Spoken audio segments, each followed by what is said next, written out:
Are you ready for some cozy small town romance? Let's get straight into today's Trope Trials video where we've got two small town romances. One is enemies to lovers, one is brother's best friend, and both of them I am totally here for. We're diving into Lost and Lassoed and Holding the Reins, so you better go get your tea ready because things are about to get steamy. Hi besties, I'm Annie, your Bookish Chaos coordinator, and welcome back to the cozy chaos of reading with me. So we've got Holding the Reins, which is brother's best friend, and Lost and Lassoed, which has got a little bit of that enemies to lovers vibe in it. So let me know in the comments down below which book are you rooting for. Go get your tea, go get comfy, and let's settle down and read. Before we do though, I do have to say I am absolutely giving high hopes to Lost and Lassoed. This is the third book in the Rebel Blue Ranch series and I've absolutely loved the other two so far. I think the last one is due out sometime this year, so I'm so excited for that as well. I'm not really quite ready for this series to end, but there is something about this series that has just been like so good to me, so I've got really high hopes for this one. But I'm absolutely gonna be starting with Holding the Reins because the brother's best friend trope is one I don't really get to see too much of, so I'm really excited for that. But also Cece's needing a fresh start and Nash is a recently retired hockey superstar, so you know that I'm gonna get that little bit of sports kick from it, which I am absolutely obsessed with.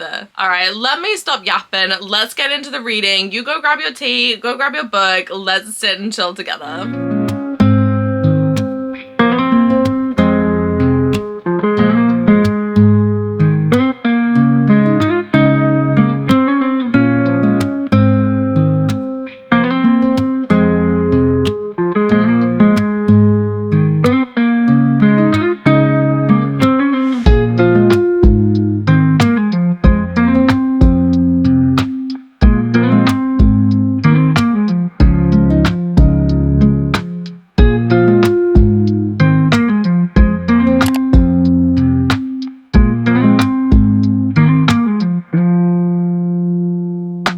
You guys, I'm checking in a little bit before 50%. We're actually at 40% because I'm on chapter 24, and the reason I'm checking a little bit early is because we're getting our wiggle on. Like, Nash and Cece, they've been lusting after each other since page 3 and they are not here for a slow burn, so we're starting to get into it a little bit. I'm kind of here for this. I don't feel that I'm fully obsessed with it just yet. I feel like they've still got a little bit of space to grow, and I still got 60% of a book left to really fall in love with them. Cece's ex Andrew is actually driving me insane. I viscerally hate this man more than I think I've hated a side character in a very long time. Like, I have such a strong reaction to him, and yet by comparison I have very little reaction to Cece, which I think is actually kind of sad. I think she's sweet and I think she's a nice little small town girl, but there's nothing particularly special about her just yet. And I say just yet because I'm really hoping that that's gonna change. Nash is obviously a retired ice hockey superstar. There's enough sport for me to be like, okay, there's a really distinctive sport element into it, and I kind of like it. And the plot is centering around this old job that he has, this hobby that he has. And I don't want to give too much away because there's certain bits of it where I'm like, that's really sweet, my heart is like melting, so I don't want to give it away. But actually, in terms of the plot of this, the plot is more interesting than Cece as a character. Of course I love Nash. He is your typical cowboy. He's not necessarily grumpy, but he's like such a cinnamon roll for her. Like, he's been going out getting her coffee every morning from the coffee shop because he knows that she definitely did not wake up with enough time to make herself coffee before work. It's the little things that really matter, and honestly I kind of love him for it. So like I said, we still have 60% of this to go, but I'm kind of here for this. I'm loving this.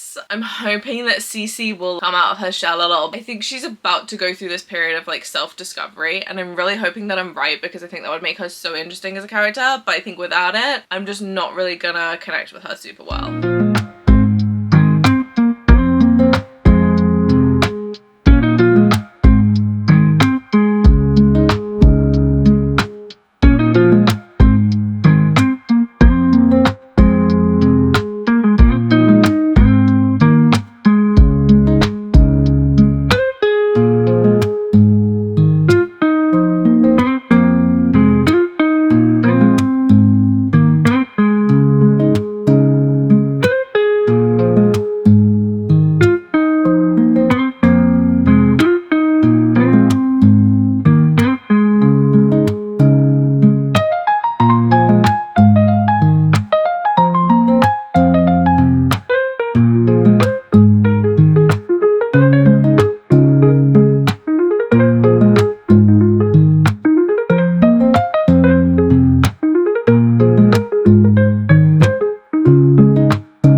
Okay, you guys, I have just finished Holding the Reins by Paisley Hope, and I'm a little bit shook. Okay, let's break this book down. Okay, so the first segment of it, before I did that first check-in, we're going great. We're actually on track for a 3.5 to 4 star. I was loving it. I was feeling it. I did have reservations about Cece, which I did cover earlier, and I was really hoping she would get a redemption arc. I was really hoping she would like grow into herself and just like give us something. She does not. I was kind of only really still reading this for Nash, and honestly, he got kind of boring because he cannot act like an adult. They're apart for all of about 30 seconds, and the first thing he's thinking is, oh my god, when can I be with her again? When can I jump her? Like, hello? Act like an adult. You can be by yourself for 30 seconds, sir. Keep your hands to yourself. This is not a Selena Gomez song, okay? Pipe down. Back in your corner. And then this whole storyline with the ex, with Andrew, honestly was probably one of the more interesting storylines in this whole book. And it literally just like drops off of a cliff for a huge chunk of this book, and everyone just like basically forgets this guy exists. But at the same time, it was kind of the only storyline I really cared about, and I just don't really understand why it kind of took the turn it did. It felt a little bit unnecessary towards the end, and honestly I feel like that kind of sums up the entire second half of this book. Is just unnecessary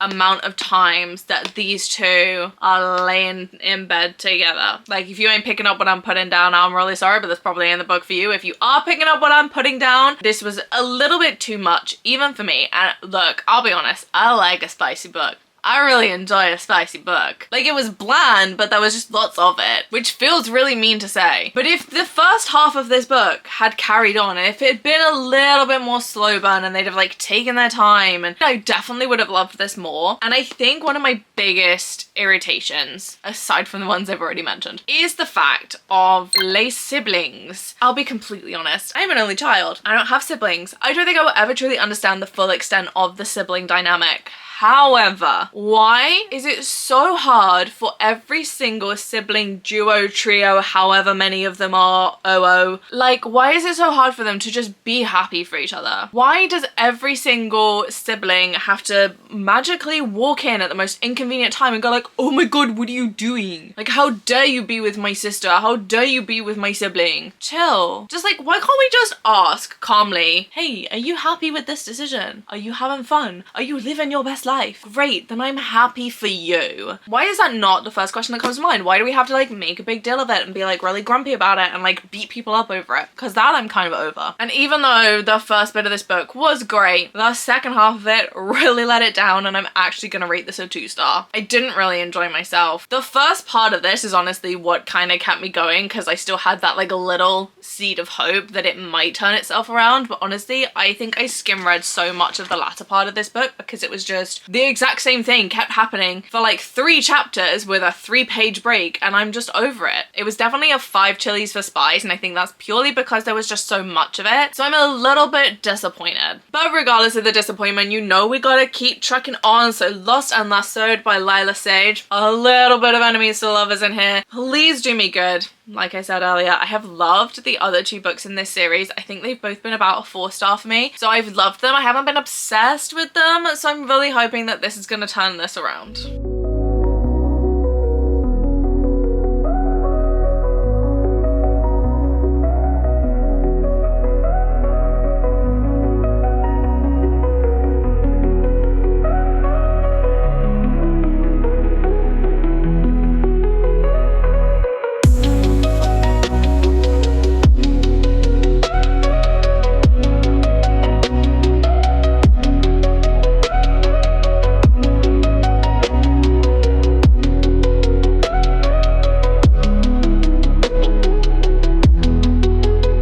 Good morning, guys. I passed out reading last night, so I'm halfway through chapter 21, which is about 47-ish%. We're starting to kind of get into it. The enemies are feeling a few little bits and pieces, and honestly, I am loving them. Gus is like your typical super stubborn, low-key kind of grumpy, but like you can tell he has like a super soft heart, like his family, his daughter, the people that he like really cares about, and I'm just like waiting for that to really start shining through for Teddy, and she is like not really his total opposite, but she's like super outgoing. She's the kind of person that like will talk to everyone, whereas he's absolute introvert. He's like, I have my group of people and I don't need anyone else. And she's like a super extrovert. She's like, I will talk to anyone who has ears to listen. I don't care if they want to listen, they're having a conversation with me. But she is so much fun. She's like so super outgoing, and she's also super creative. Don't want to spoil it for you guys. If you've read this and you know which bit I'm talking about in the first 50% that's like so super cute and so super creative, then DM me on Instagram. The link to my Insta is down below because I need to talk to somebody about this, but I also don't want to spoil it for anyone who hasn't read this yet because it's so good. It's too cute. I'm like living, breathing, dying for it. I'm just like obsessed.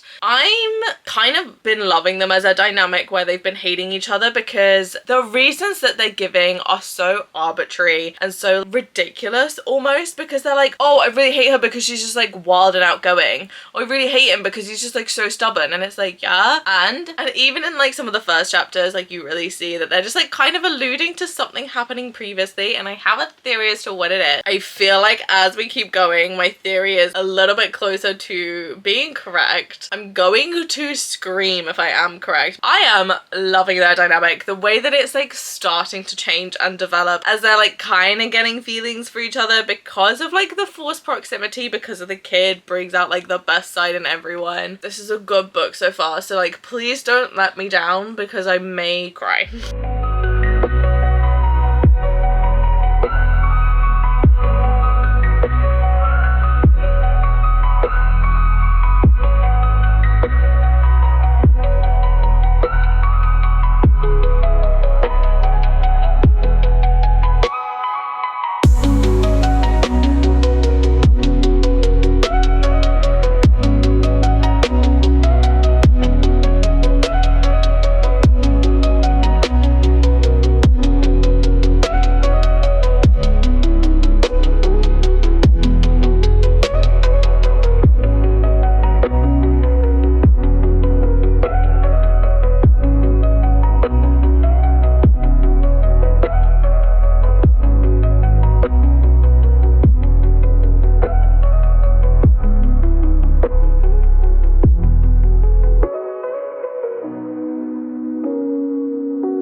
Okie dokie, you guys.